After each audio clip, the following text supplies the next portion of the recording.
दोस्तों, गौरी गोपाल आश्रम, जिसे लाखों श्रद्धालु आस्था और भक्ति की दृष्टि से देखते हैं, हाल ही में विवादों के घेरे में आ गया है।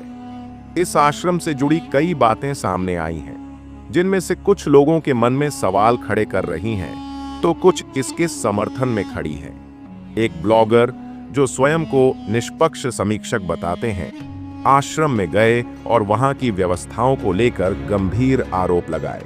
उनका दावा है कि जो बातें अनिरुद्धाचार्य महाराज जी द्वारा कही जाती हैं, वे वास्तविकता से कोसों दूर हैं। ब्लॉगर ने बताया कि आश्रम में रोजाना 15 से 20 हजार लोगों को भोजन कराने का दावा किया जाता है, लेकिन जब उन्होंने अपनी आंखों से वहां की रसोई देखी तो स्थिति कुछ और ही थी।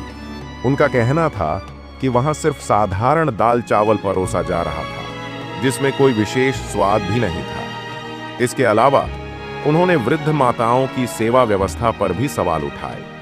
उन्होंने कहा कि आश्रम में वृद्ध महिलाओं के रहने के लिए कमरे तो उपलब्ध हैं, लेकिन वहां सफाई की उचित व्यवस्था नहीं थी। वीडियो में उन्होंने उन कमरों की झलक भी दिखाई जहां एसी और कूलर तो लगे थे, लेकिन सफाई का अभाव था। ब्लॉगर ने इस ओर इशारा किया कि अगर यह सेवा का केंद्र है, तो वहां साफ सफाई और अन्य सुविधाओं का उच्च स्तर पर होना चाहिए, जिससे कि वृद्ध माताओं को किसी भी प्रकार की असुविधा न हो। इसके अलावा उन्होंने सिक्योरिटी गार्ड्स और स्टाफ के रवैये को भी कटघरे में खड़ा किया। उनका कहना था कि श्रद्धालुओं के साथ दुर्व्यवहार किया जाता है और कई बार उनके साथ अभद्र भाषा का प्रयोग भी किया जाता है।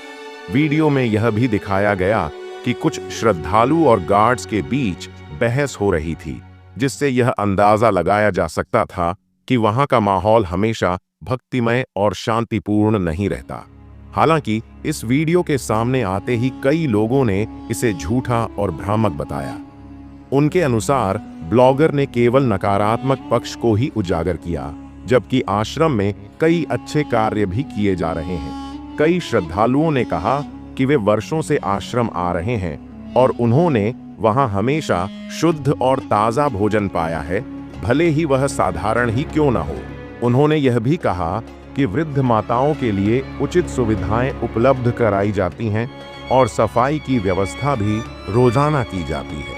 उनका मानना है कि जो इतना बड़ा सेवा कार्य कर रहा है, उसकी सराहना की जानी चाहिए, न कि सिर्फ उसकी कमियां निकाली जाएं। गौरी गोपाल आश्रम की ओर से भी इन आरोपों पर प्रतिक्रिया दी गई। उनकी ओर से यह कहा गया कि यह सब झूठी अफवाहें हैं और उनकी संस्था पूरी तरह से सेवा के लिए समर्पित है। अनिरुद्धाचार्य महाराज जी ने स्वयं एक बयान में कहा कि यह आश्रम सिर्फ सेवा के लिए बनाया गया है और जो लोग इसे बदनाम करने की कोशिश कर रहे हैं, वे समाज की भलाई में बाधा डाल रहे हैं। इस पूरे मामले को देखने के दो नजरिए हैं। एक ओर जहां ब्लॉगर ने कुछ कमियों को उजागर किया, वहीं दूसरी ओर कई श्रद्धालु आश्रम के सेवा कार्यों की सराहना कर रहे हैं। ऐसे में यह निर्णय अब लोगों के ऊपर है कि वे इसे किस नजरिए से देखते हैं। अगर आपको यह जानकारी सही और तथ्यपूर्ण लगती है, तो इसे अधिक से अधिक लोगों तक पहुंचाएं और अपनी राय कमेंट में जरूर साझा करें। यदि आप भी कभी गौरी गोपाल आश्रम गए हैं, तो वहां का अनुभव हमारे साथ साझा करें। जय श्री राम, हर हर महादेव।